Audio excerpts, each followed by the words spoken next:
Kanthapuram A P Abubakar Musliyar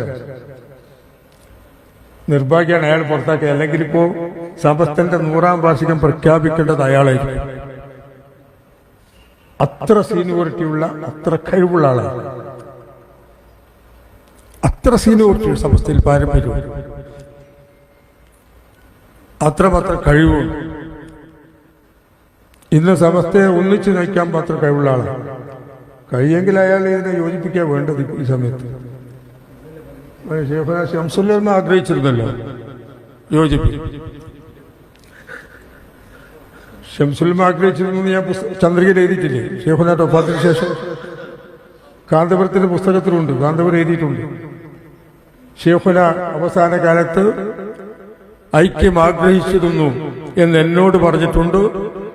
ഈ കാര്യം ശൈഖുനാന്റെ വഫാത്തിന് ശേഷം ചന്ദ്രയിൽ അബ്ദുറഹിമാൻ കല്ല എഴുതിയിട്ടുണ്ട് എന്ന് കാന്തപുരത്തിന്റെ പുസ്തകത്തിൽ അയാൾ സ്വയം ജീവചരിത്രം എഴുതിയിട്ടില്ല. ആ പുസ്തകത്തിൽ ഇപ്പൊ ജാഥയൊക്കെ നടത്തിയല്ലോ, 2 ജാഥ കഴിഞ്ഞു, ഗംഭീര ജാഥ നടത്തി. നമ്മൾ സമ്മതിക്കണം അല്ലേ? തിരുവനന്തപുരത്തേക്ക് എന്താ ജനക്കൂട്ടം, അസൂയ തോന്നും കണ്ടാൽ. അപ്പൊ ഞാൻ പറയുന്നത്, അവരെ പുറത്താക്കി.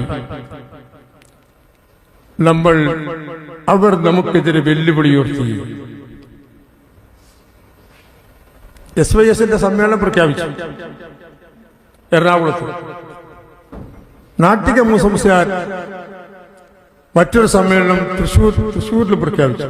സമസ്ത മുശാവറ മീറ്റിംഗ് കൂടി 2 സമ്മേളനം മാറ്റിവെക്കാൻ പറഞ്ഞു, ഭിന്നിപ്പ് ഒഴിവാക്കാൻ. നാട്ടികയും ഞങ്ങളൊക്കെ മാറ്റിവെച്ചു. പക്ഷേ ബഹുമാനായ കാന്തപുരം മാറ്റിവെച്ചില്ല. എറണാകുളത്തെ സമ്മേളനം തീരുമാനിച്ചു തകൃതിയായി ഒരിക്കൽ നടക്കുക.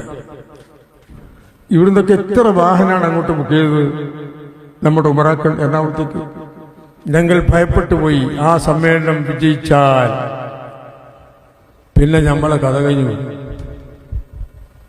ഞാൻ അപ്പുറത്ത് കാന്തപുരം ഉള്ളത്, ജനങ്ങളും കൂടി കാന്തപുരത്തിന്റെ കൂടെ കൂടിയുള്ള കോല, ജനങ്ങൾ കൂടാഞ്ഞിട്ടുള്ള കോല നമ്മൾ കാണുന്നില്ലല്ലോ. ആ സ്ഥാപനത്തിന്റെ സംഗതികളൊക്കെ മാറ്റിമറിച്ച് പുതിയ രൂപത്തിലേക്ക് പോകാൻ പുറപ്പെട്ടു. പിന്നെ അവിടെ ഒത്തുകൊടുക്കാൻ കഴിയോ? AP ആയിട്ടല്ല തെറ്റിയത്, ഞാനുമായിട്ടാ തെറ്റിയത്, അറിയോ? ഭൂരിപക്ഷം എന്ന് പറഞ്ഞാൽ ഞാനൊരു ഭൂരിപക്ഷമില്ല. പക്ഷെ എനിക്ക് ഓടാനും പാടാനും കഴിയൂല. അതിനെ AP അയാൾക്ക് കാവക്കാരും അതിന്റെ പുറമെ ആളും ഒക്കെ അന്നാ രസായൊക്കെ ഉണ്ട്.